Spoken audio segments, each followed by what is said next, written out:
interesting is there's some data that's coming out looking actually at lower dementia risk potentially because of the neuroinflammation benefit, which I think is fascinating. Because I think that they're probably going to go for more indications long term for other things that they can prevent with chronic disease.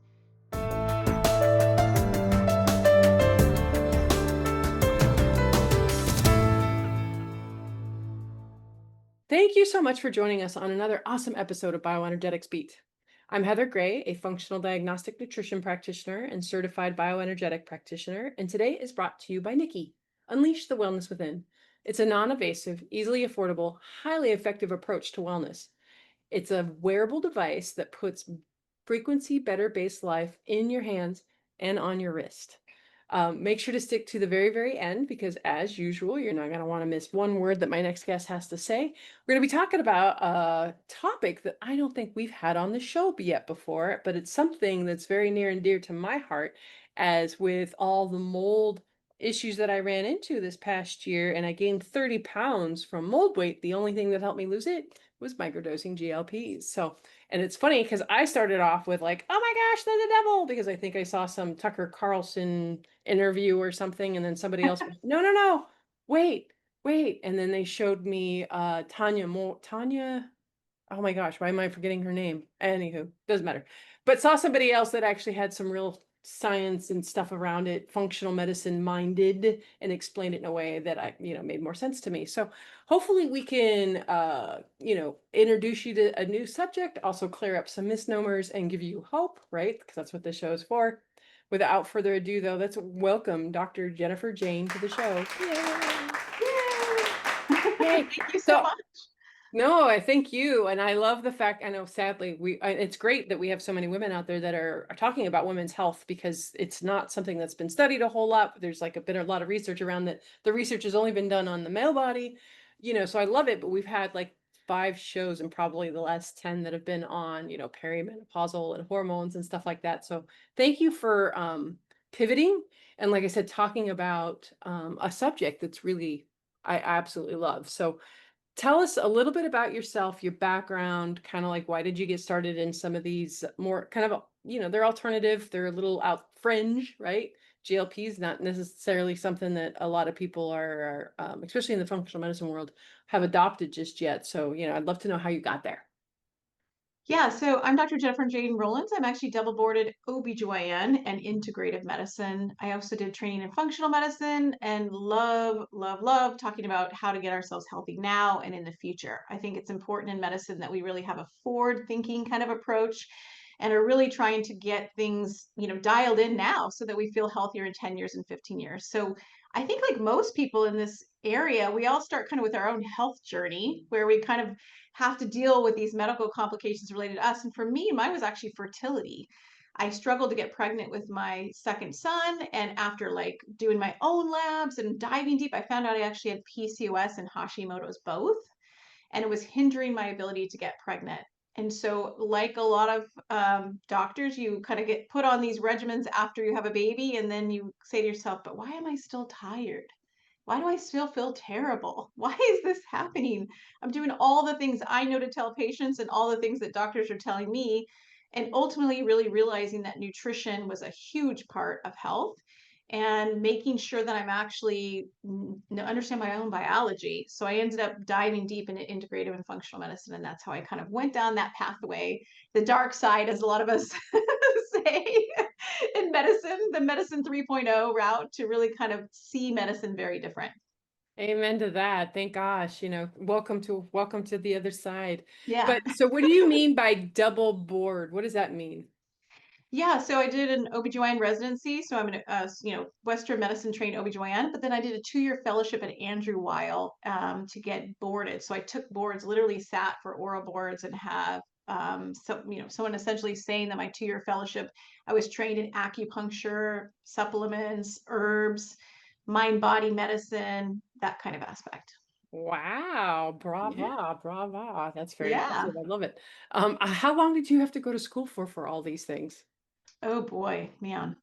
So you go to undergrad and then you do medical. So undergrad's 4 years, medical school's 4 years, residency is 4 years, and then that fellowship is 2 years Plus, I did 8 months of functional medicine, and I also did North American Menopause Society. So that's a lot of time. As my kids say, it feels like you never got out of school, mom. Wow. Wow, wow, wow. Talk about commitment and all kind of stemming from your own personal story, I imagine, or did you always kind of know you wanted to be a doctor? No, I didn't actually. I was raised in a very traditional Italian family. Actually, women were not to get an education. And my whole family was including my father, was like, nope, you should just leave high school, get married, have babies, do the Italian thing. And I was very much the black sheep. And my family was, they just kind of said, fine, do your own thing if you're not going to listen to the rest of us, actually. And I am the oldest of the crew of all the younger cousins below me, and still the only one that went to college and did any graduate degree.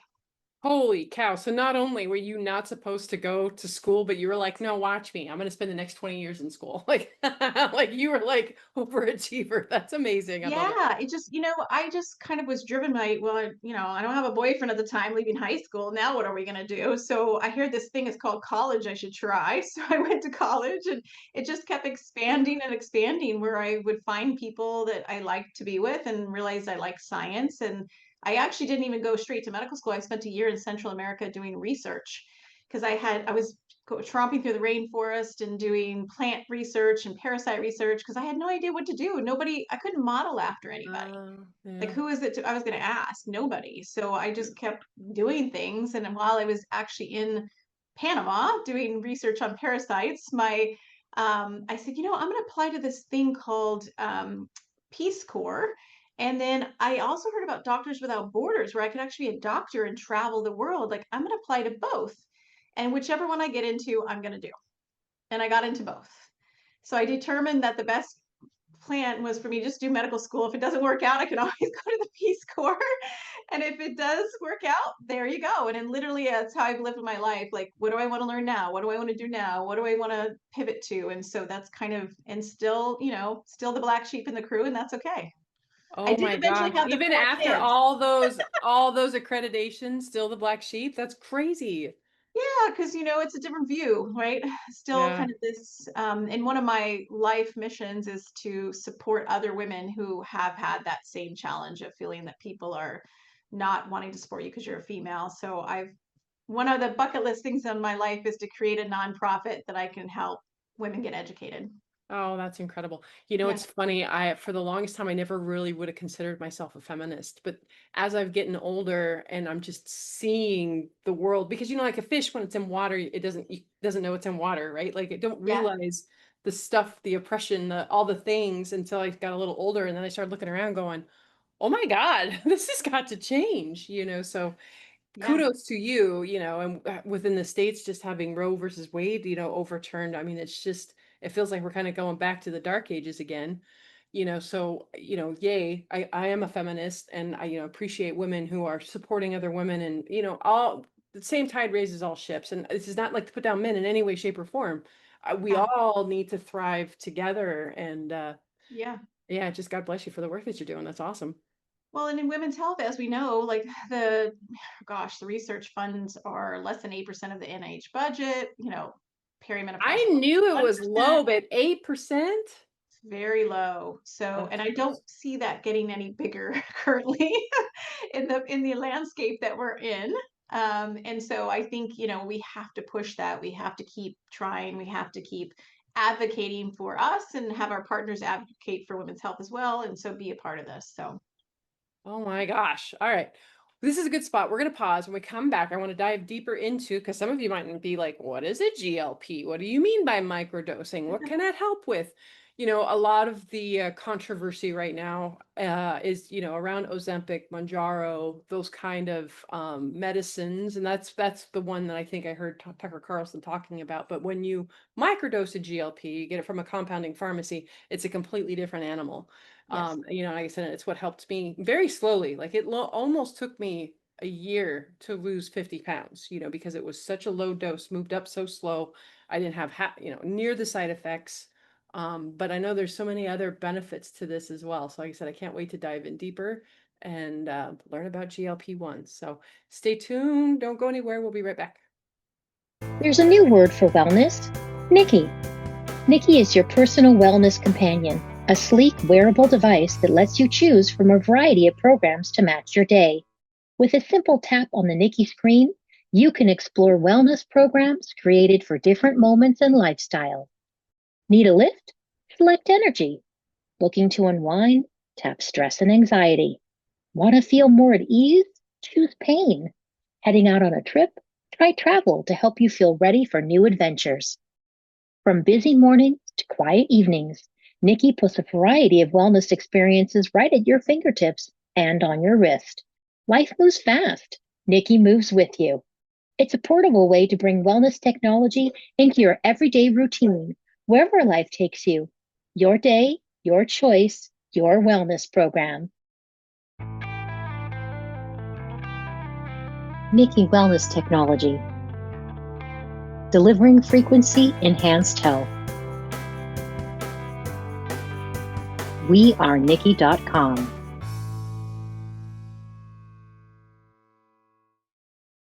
Fantastic. So have I piqued your interest? I hope so, because I think this is definitely it's got its place in medicine right now, and we're seeing amazing things when you microdose GLP-1. So could you tell us a little bit, like, what does that mean? What do you mean microdosing, and what is a GLP-1? Yeah, so a GLP-1, so most people know the names, the commercial names. Wegovy, you mentioned them, Wegovy, Ozempic, Mounjaro, Zepbound. And those are the newer, there's actually an older GLP. These have been around for 30 years. Liraglutide was an older GLP medication, but the newer ones have gotten more popularity, once the celebrities kind of got on board and started actually being taking them, then suddenly this, demand went straight up. And so there's right now there are currently two kind of categories, right? Semaglutide and tirzepatide. And the brand names are what we were mentioning, which is the Ozempic and Wegovy for semaglutide, and Zepbound and Mounjaro for the tirzepatide. And the difference between them is really GLP. Semaglutide has GLP or glucagon-like protein, and the other one has The other category has GLP and GIP. So it has two hormones compared to one hormone. And the newest one coming out, retatrutide, actually has three. That's what I'm on. Yeah. So Yeah. three hormones. So we're kind of continuing to push the envelope and do more and more as we get more and more familiar with these medications. But the FDA indication for semaglutide, it could be diabetes, blood sugar control, or obesity. So depending on which drug you're talking about, same thing with tirzepatide, diabetes, and obesity. And this year, they're actually added an indication of sleep apnea. So for people with severe sleep apnea, they can actually get this approved. And they're trying to move towards actually adding fatty liver as well for an indication. So there are some things that these medications are starting to expand a little bit in the FDA commercial world. But compounding, when we're talking about microdosing, we're really talking about compounding because the FDA approved medications have set doses, right? You take whatever, you start at the starting dose, you need to go up, you take the next dose that was made by the manufacturer. But microdosing and even general compounding, you can make whatever dose that you want that is sort of customized to the patient. So there are patients of mine who start off with microdosing where they might be half of the starting dose of that medication or a quarter of the starting dose of what the FDA commercial product is. And to me, the beauty of that is it's very personal for that patient, right? So the number one side effect people complain of is nausea and then constipation. So if you can sort of dial down those side effects and be on a more slow, gradual process or customize it for that patient, to me, that's a win-win for both the patient and the provider when they're able to find a custom approach. The reason I think that these medications are so unique is because honestly, it's a very big difference between a patient who is, say, diabetic and high blood pressure and maybe 300 pounds to someone who's trying to lose 20 pounds or 30 pounds or 50 pounds. They're metabolically very, very different. So you can't, in my mind, use the same custom doses for those types of populations because they're definitely very, very different. And so I find when I do microdosing on I see a lot of women that are 40 on up or men that are 40 on up that want to do these lower doses because they just want to kind of push their metabolic shift to where now when they go and do diet and exercise, it's actually doing something. It's like, That was my biggest frustration yes, as a functional practitioner. I walk my talk. yeah, And like I said, it was 3 different mold exposures. Each time yeah. I gained 10 pounds, total of 30, and I couldn't move the needle at all. And 30 pounds is a lot. I didn't feel comfortable in my skin, everyday movement. Like it made a massive difference in my quality of life. And, yeah, so I tried them, and like I said, thank God, here I am almost a year later, 50 pounds lighter. I haven't looked this good, felt this good, in quite a few years now, and I absolutely adore them. Well, you're bringing up a very good point about the off-label uses of these medications, which is lowering inflammation. For you specifically, I mean, I don't know your exact information, but inflammation is the hallmark or the cornerstone of mold, right? That's why it ends up having all these systems that kind of have problems from the mold. And so one of the beauties of these medications is it does lower inflammation. In fact, they see neuroinflammation actually go down, and there's benefits of using it for off-label. Like I sometimes use off-label for people with who might have binge eating disorders or have other kind of eating. There's a lot of categories in there, and so it works remarkably well to shut that food noise off for them, to help them with inflammation, to do a lot of things these are all off label. And by doing a microdosing or a compounded as a provider, you can talk to them about these off label uses as well. Food noise is a perfect way to put it. I didn't even realize food noise was going on at all until it went away. And then I started weaning myself off, and the food noise kind of came back a little bit. And I was like, oh, crap. That's still there. Why? What is that? Yeah. I don't know, but yeah, the food noise, it's definitely a real thing. Well, and inflammation interferes with those important hormones like ghrelin and leptin, right? There are other hormones besides insulin that affect when people eat or why they eat or what they're eating. And so it is an important aspect of lowering inflammation for those other hormones to work more effectively too. And I'm not a fan of jumping right there. And I think that was like the one of the key points to Tucker Carlson was they talking about, using it on 9-year-olds, in this obesity epidemic that we have. But, I'm not a fan of ever putting anybody on anything without trying to get some lifestyle changes first, done. Because For sure. can you dive a little bit deeper into that? Yeah, well, the data from using these FDA approved drugs for 30 years, we know that if you don't change anything, you just simply take the medication, you're going to gain the weight back. You're Mhm. going to gain the weight back after you stop the medication. They have plenty of long-term studies looking at people on them and know that if they do nothing else but just take the shot, it's not going to result in long-term weight loss. So, and we can even not GLP associated. We know that with things like the Biggest Loser show, right? Those people that were taking their caloric intake drastically down, if they didn't have lifestyle and nutrition long term, then they will gain the weight back as well. So there are a lot of different things that can change your metabolism overall. But it's important that the biggest, I guess, controversy you hear about them is I'm going to lose muscle on GLPs. Like if I take a GLP medication, I'm going to lose muscle.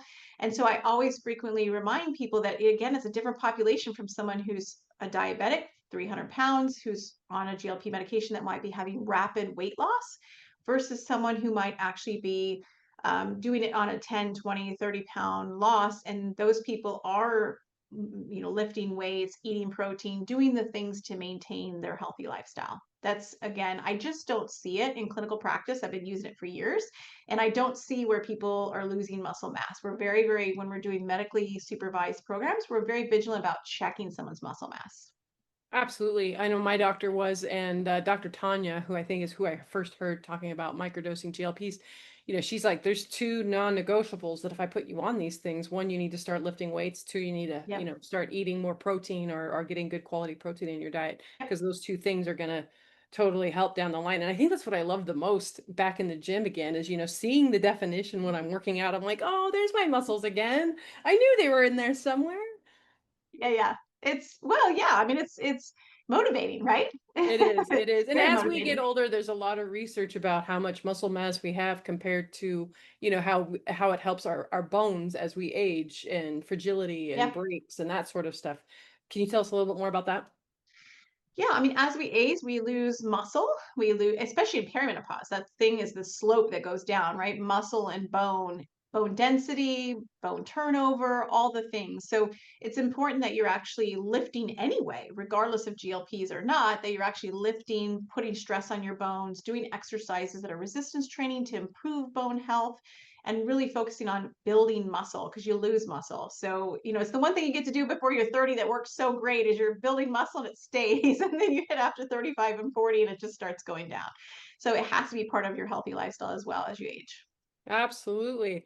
Mhm. So you said it's been around for about 30 years. Is that there any research done longer on these things? Like, do we know what like long-term side effects might be or No, no. I mean, there isn't, right? I mean, it's only been these medications all being FDA approved for that time frame. What's interesting is there's some data that's coming out looking actually at lower dementia risk potentially because of the neuroinflammation benefit, which I think is fascinating.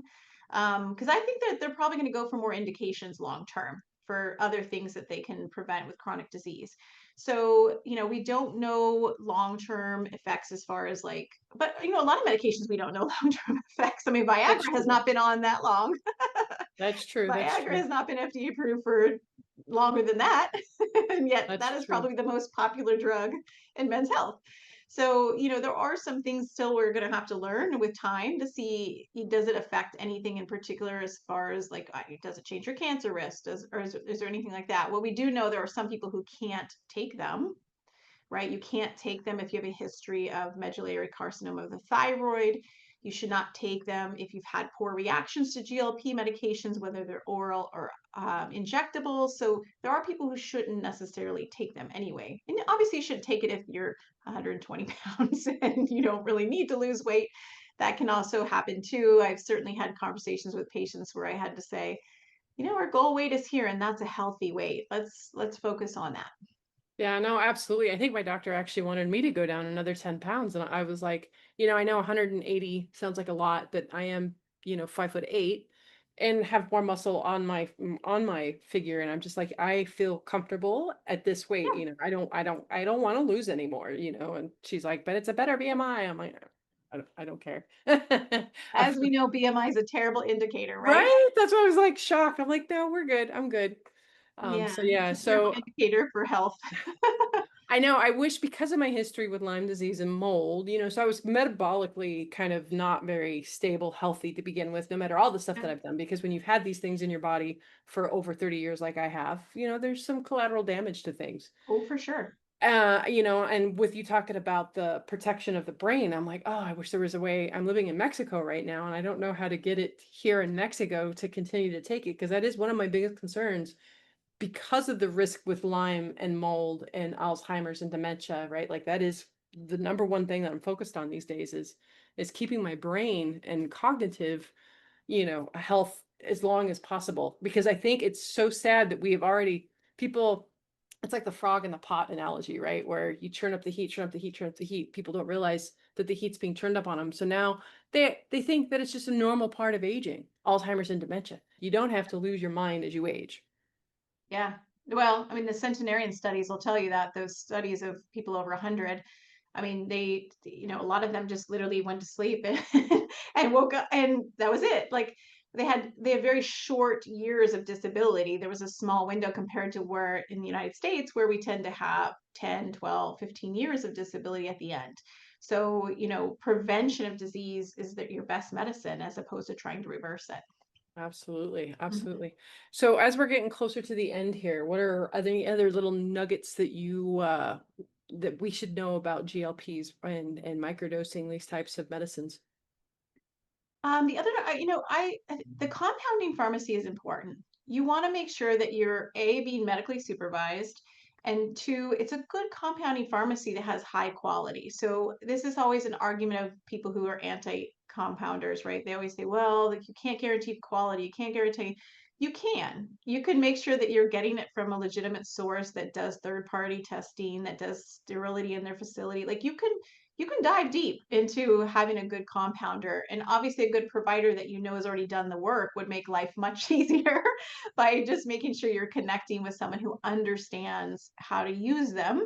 And how to monitor you long term. Because there are patients who remain on them for maintenance. They actually end up using it not just for weight loss, but ultimately there are patients who are like, I like taking this once every 3 weeks because it actually helps me keep my inflammation lower. I feel like my brain's working really well. I feel like things are going really well. So you have to be able to have that relationship with a provider that can help you with what your goal is. Absolutely. Mhm. So, what kind of things would we be looking for to find out if the compounding pharmacy is legit? Yeah, so you can go you can go onto safety profiles of these. You should be able to call a compounding pharmacy if you're just a consumer and say, what do you do for quality control? Do you have a third party come do testing? Do you have a adverse outcomes database? Like, where's your, you have a quality control department? Like, do you have an area that I can find out who's making sure that when I get this vial of semaglutide, it's actually semaglutide? And you can, as a consumer, find that information about compounders. I find, it's interesting. I do find that some local ones tend to be a little bit more open-minded and a little bit more transparent because if you're in a local market, you got to do well. Like it's kind of the difference between like Walmart and Joe's Pharmacy, right? Like, I mean, if you're Walmart, you put anything on the shelf because you got 900,000 locations, so it doesn't really matter.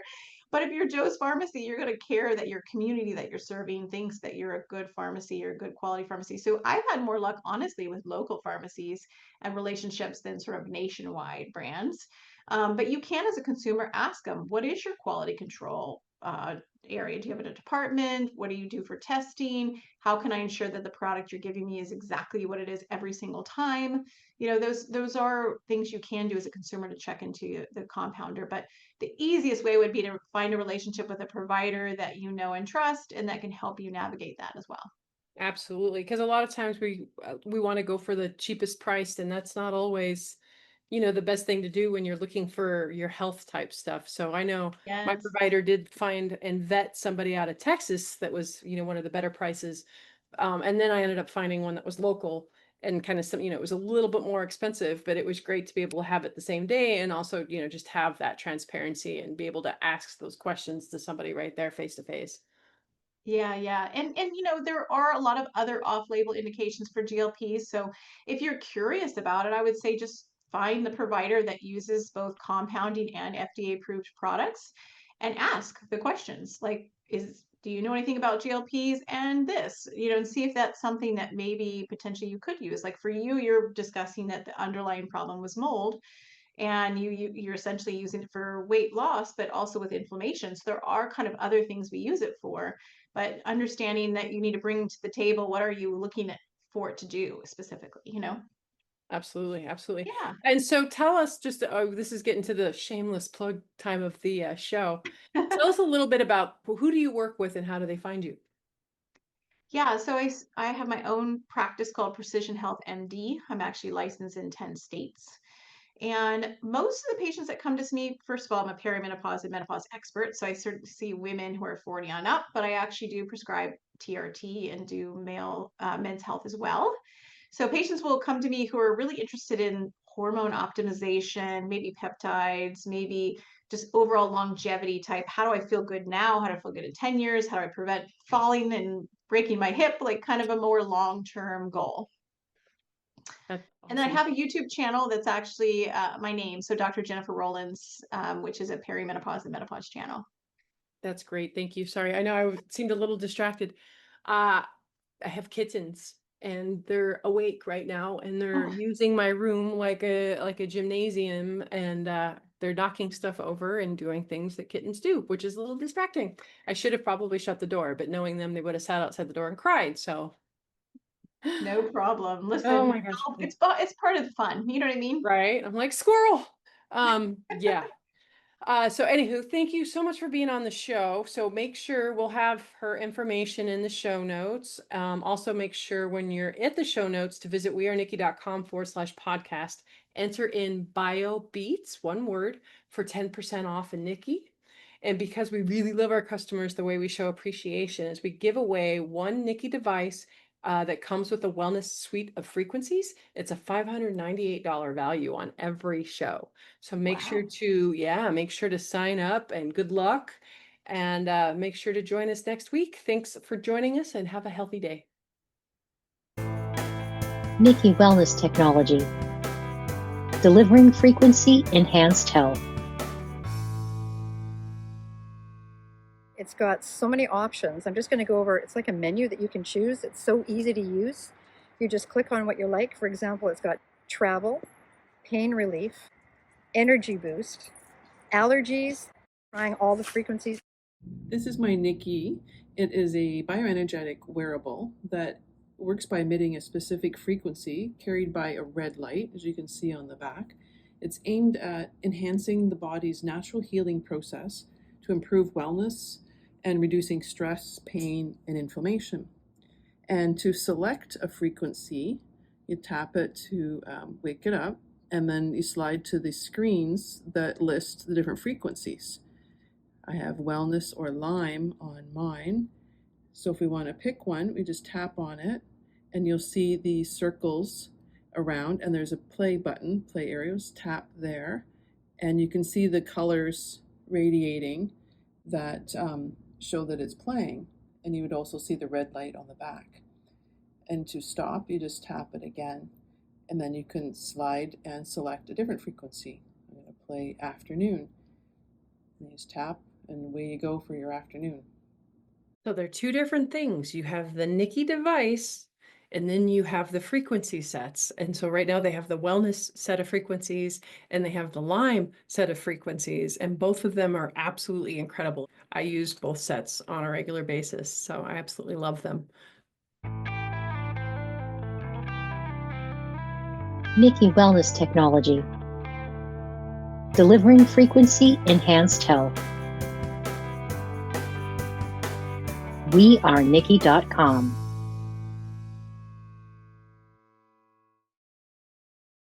The views, information, and opinions expressed in this content are solely those of the individuals involved and do not necessarily represent those of Freemedica. Freemedica Technologies, Inc. and its employees are not responsible, nor verifies accuracy any of the information contained in the following content. The primary purpose of this content is to educate and inform. This content does not constitute medical or other professional advice or services.